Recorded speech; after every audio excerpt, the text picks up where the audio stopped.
datang bawa syukur kami di hadapan-Mu Tuhan. Haleluya Yesus.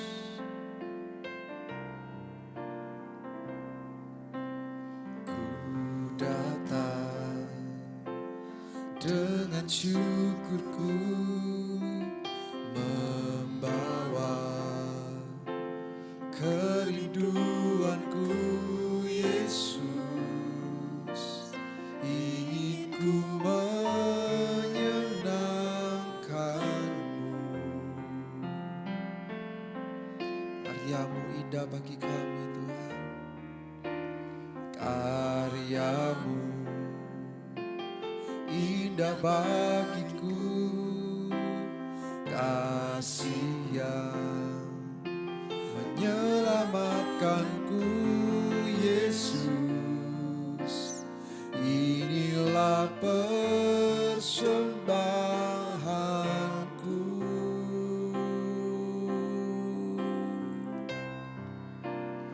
Ku membawa hatiku,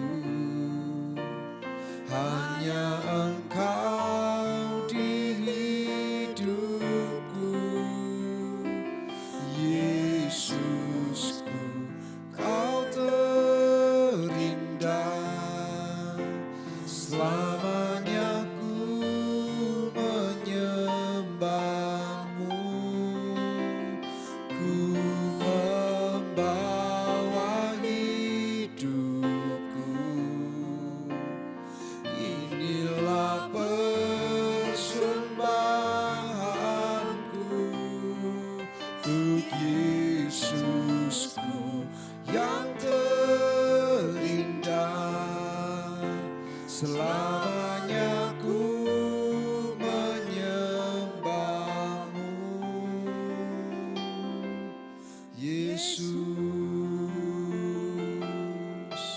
Mari sekali lagi bersama-sama katakan, ku datang dengan syukurku, membawa kerinduanku Yesus. Ingin ku menyenangkan-Mu. Kami lihat karya-Mu yang begitu indah buat kami. Karya-Mu indah bagiku, kasih yang menyelamatkanku Yesus. Inilah persembahanku. Kami bawa hati kami di hadapan-Mu. Ku membawa hatiku, hanya Engkau, hanya Engkau di hidupku. Yesusku, Yesusku, Kau terindah. Selamanya, selamanya ku menyembah-Mu. Kami bawa hidupku, membawa hidupku. Inilah persembahanku untuk Yesusku yang terindah. Selamanya ku menyembah-Mu. Sekali lagi katakan, ku membawa hatiku. Ini kami Tuhan, hanya Engkau di hidupku. Kami mau katakan, Yesusku, Kau terindah.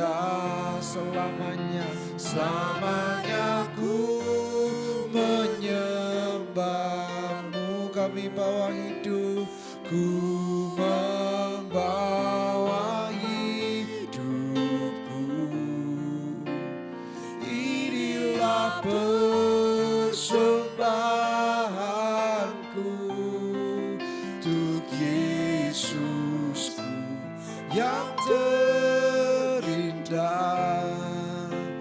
Selamanya ku menyembahmu. Untuk Yesusku, untuk Yesusku yang terindah. Selamanya ku menyembah. Sekali lagi katakan, untuk Yesusku, untuk Yesusku yang terindah. Selamanya ku menyembahmu, Yesus.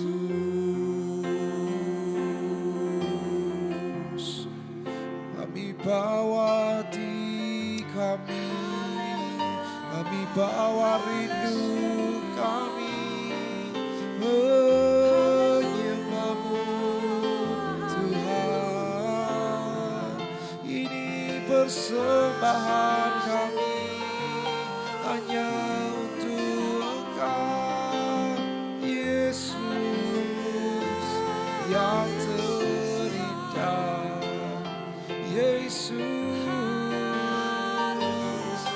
Kau terindah selamanya Tuhan. Kami mau menyembahmu selamanya, Yesus. Haleluya, haleluya. Ramaya Shaka Balara Namaya Se Iralara Namo Irabalara Namaya Se Iralara tak kira dia Yesus. Haleluya. Terima kasih Tuhan, terima kasih. Syukur hanya bagimu, hanya untukmu. Tak ada yang lain selain Engkau Tuhan, selain Engkau Rabb Kudus, pribadi yang mengasihi.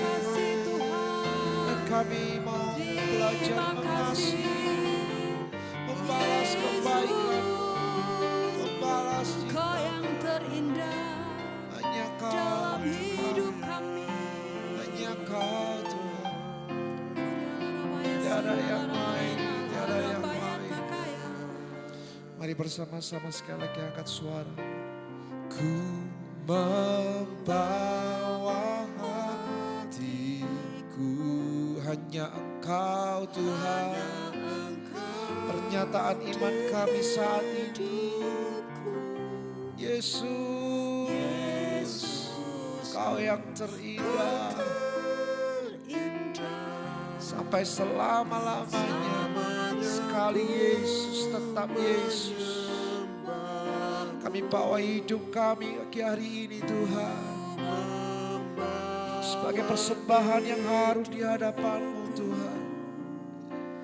Urapi kami lebih lagi,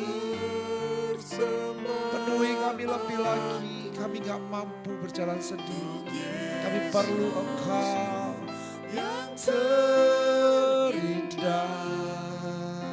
Selamanya ku menyembahmu,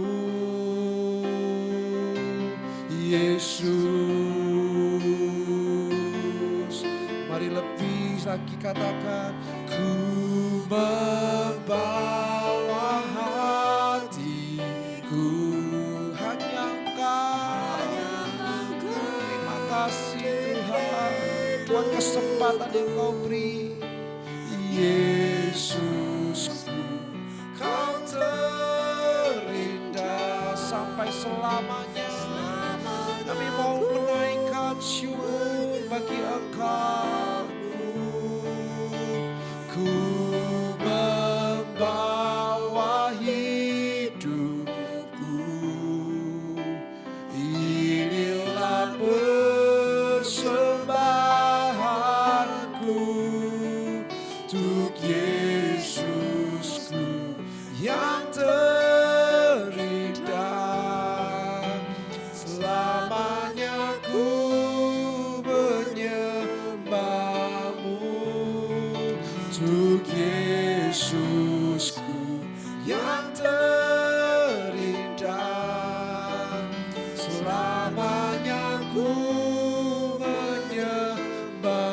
Sekali lagi katakan dengan segenap hati, untuk Yesus yang terindah,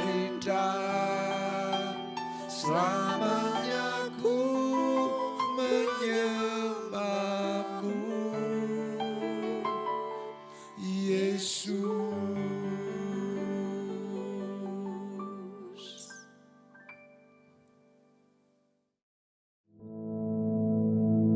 Our Father, which art in heaven, hallowed be thy name. Thy kingdom come, thy will be done in earth as it is in heaven. Give us this day our daily bread, and forgive us our debts, as we forgive our debtors. And lead us not into temptation, but deliver us from evil. For thine is the kingdom, and the power, and the glory, forever. Amen.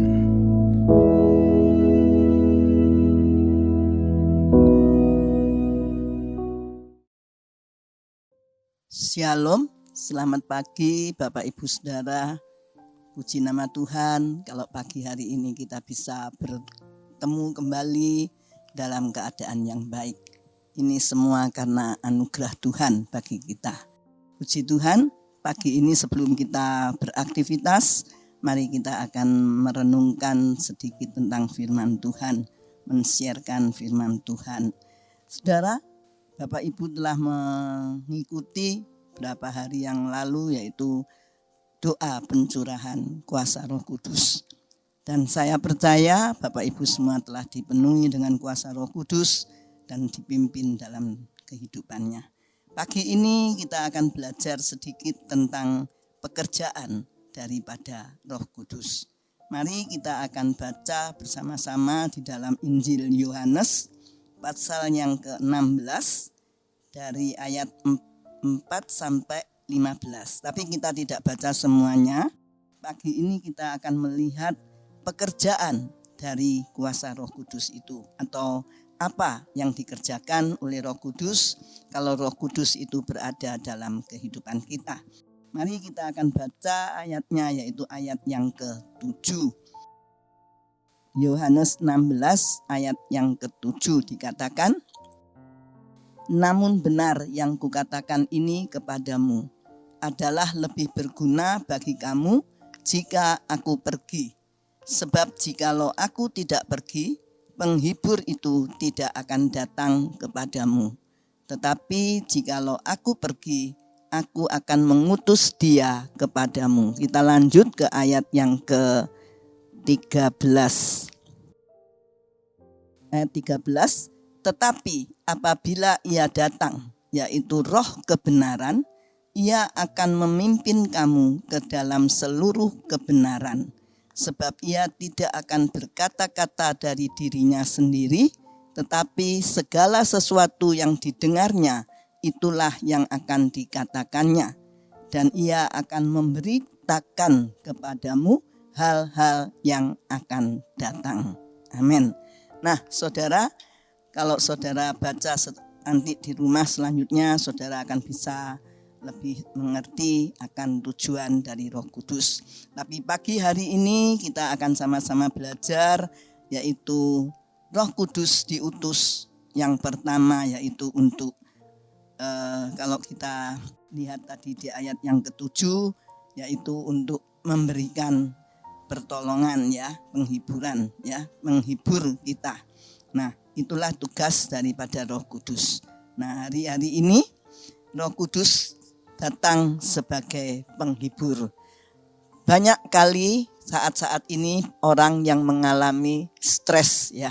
Stres itu yaitu yang mengalami tekanan-tekanan kehidupan, baik masalah rumah tangga, pekerjaan, keluarga, ya, dan perekonomian yang tidak menentu. Bahkan kalau saudara dengar akan ada resesi dan sebagainya. Nah, kebanyakan mereka mengalami tekanan itu menjadi stres. Tapi kita bersyukur karena Tuhan Yesus yang telah naik ke surga dan telah mencurahkan kuasanya bagi kita, yaitu Roh Kudus. Kalau Roh Kudus itu ada dalam kehidupan kita, maka Roh Kudus itu akan memberikan penghiburan ya. Penghiburannya bukan kalau kita sepertinya kalau kita lihat di hari-hari ini juga banyak penghibur yang di dunia ya, seperti lawak dan sebagainya. Itu setelah selesai kita bisa bersedih lagi. Tapi kalau kuasa Roh Kudus yang menghibur, dia tidak hanya sekedar menghibur, tapi dia juga memberikan jalan keluar dalam permasalahan kita. Ya, dia memberikan jalan keluar mungkin dengan pertolongannya, dengan hikmat yang daripadanya dalam kita menghadapi mungkin masalah perdagangan atau perekonomian atau apa, maka dia akan berikan hikmat. Oh, jalannya sini dan sebagainya, sehingga kita bisa terlepas dari kesusahan itu. Sebab itu kita sebagai anak-anak Tuhan nggak perlu takut atau gentar atau galau ya. Tapi yang penting kalau kita sebagai anak-anak Tuhan, kita percaya pada Yesus dan kita menerima kuasa Roh Kudus itu dalam kehidupan kita, maka dia siap untuk menghibur dalam keadaan kita susah. Ya, itu yang pertama. Yang kedua, kalau kita baca di ayat yang ke-13 tadi dikatakan, ayat 13 dikatakan di sana, tetapi apabila ia datang, yaitu roh kebenaran. Nah, di sini Roh Kudus juga dikatakan sebagai roh kebenaran. Saudara, dalam dunia ini tidak ada hal yang benar, ya. Kebenaran pun juga masih bisa salah. Tapi kalau kebenaran yang dari kuasa Roh Kudus, itulah kebenaran yang sejati. Dan yang dimaksud kebenaran di sini adalah sudah jelas sekali, yaitu firman Tuhan. Firman Tuhan adalah Yesus sendiri. Nah, jadi jelas kalau kita ada Roh Kudus, maka dia akan memimpin kita kepada segala kebenaran, dikatakan ya. Memimpin kamu dalam seluruh kebenaran. Sebab ia tidak akan berkata-kata dari dirinya sendiri, tetapi segala sesuatu yang didengarnya, itulah yang akan dikatakannya. Dan ia akan memberitakan kepadamu hal-hal yang akan datang. Nah, jadi Roh Kudus bertugas juga selain memberikan kebenaran, yaitu hal-hal yang baik, kebenaran sesuai dengan firman Tuhan, tapi dia juga mengingatkan kita akan hal-hal yang telah diberitakannya. Ya, seperti satu firman, kalau kita mau mentaati perintah-perintahnya, maka kita akan selalu menikmati juga pertolongannya. Dan juga mengingatkan hal-hal yang akan terjadi masa-masa yang akan datang. Nah, ini seringkali kita banyak mendengar bahwa ada hamba Tuhan yang bisa tahu hal ini terjadi apa ya dan sebagainya. Tapi mungkin saudara berkata, ya itu kan para hamba Tuhan yang dipakai Tuhan. Tapi saya kan gak bisa tahu. Tapi saudara, kalau ada Roh Kudus dalam kehidupan kita, maka kita pun akan bisa ya.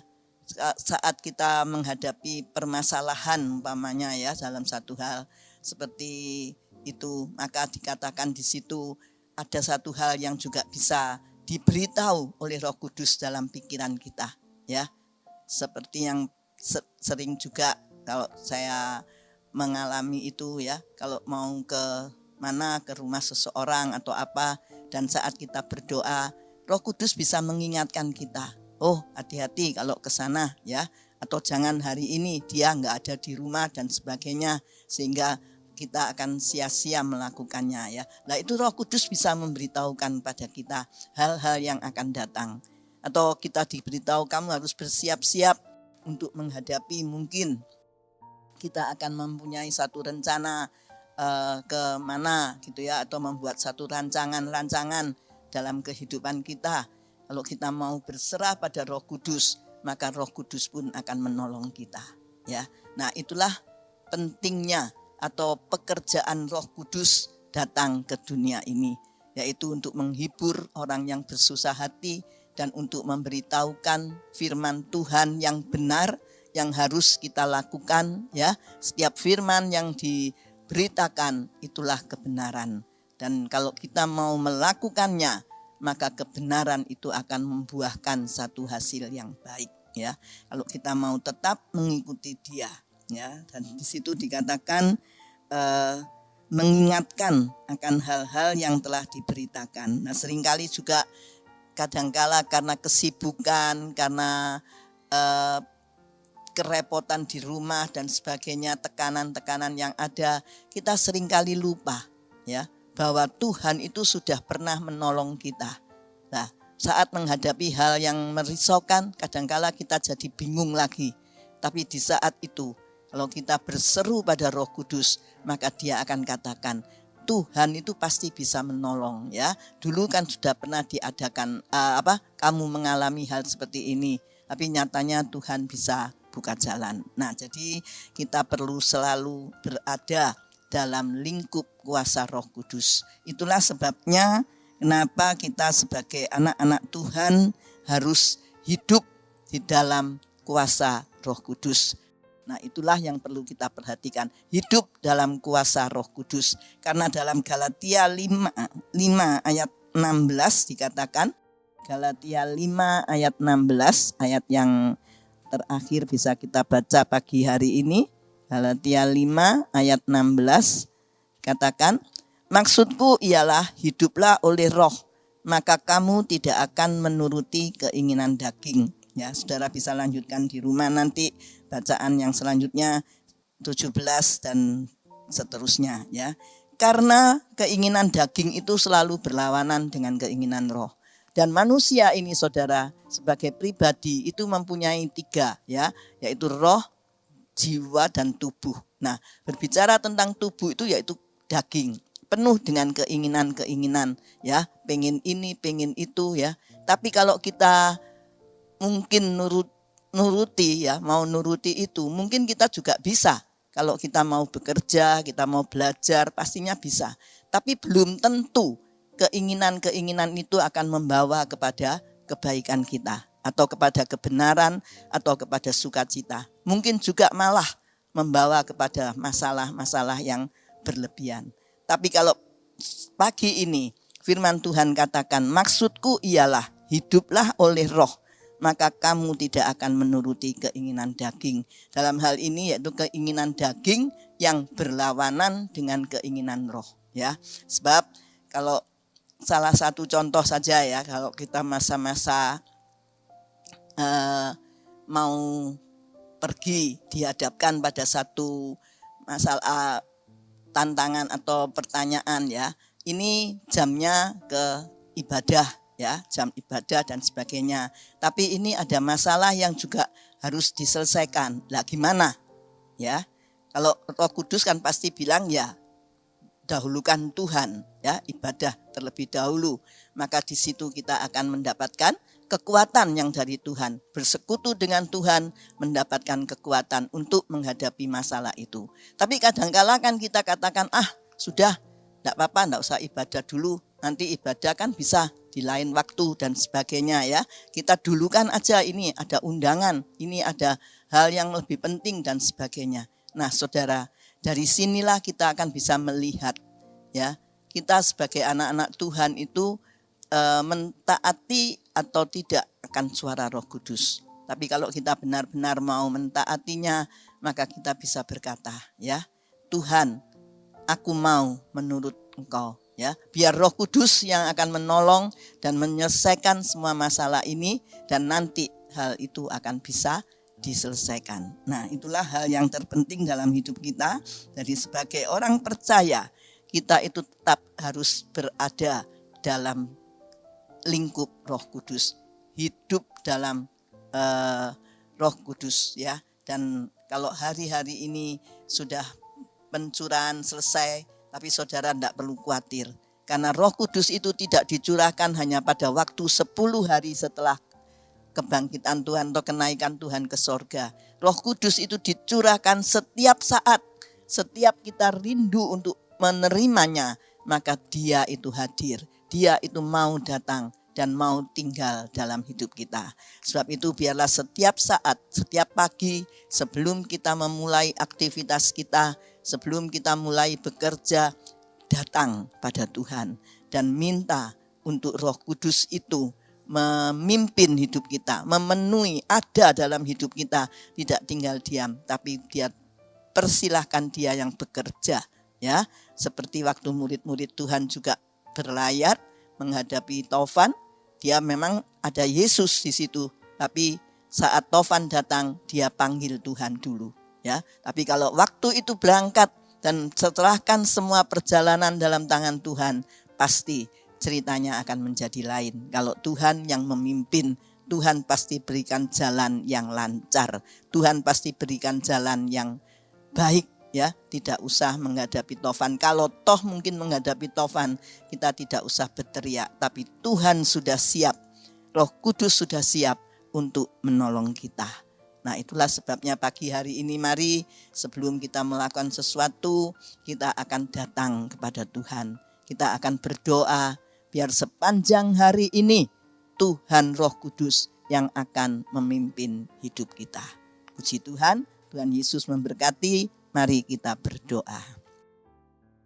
Terima kasih Bapa, kami telah boleh mendengar firman-Mu, dan biarlah melalui firman-Mu ini boleh kami renungkan dan kami boleh belajar senantiasa, merindukan selalu dan mau dipimpin hidup dipimpin oleh Roh Kudus, sehingga hidup kami sepanjang hari ini boleh mengalami keberhasilan, kemenangan dan kemenangan, sehingga kami boleh hidup sebagai orang-orang yang lebih dari pemenang. Terima kasih.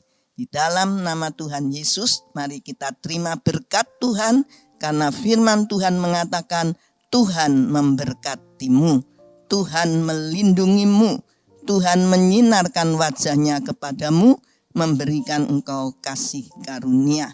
Tuhan menghadapkan wajahnya kepadamu, memberikan engkau damai sejahtera. Dalam nama Tuhan Yesus. Haleluya. Amin.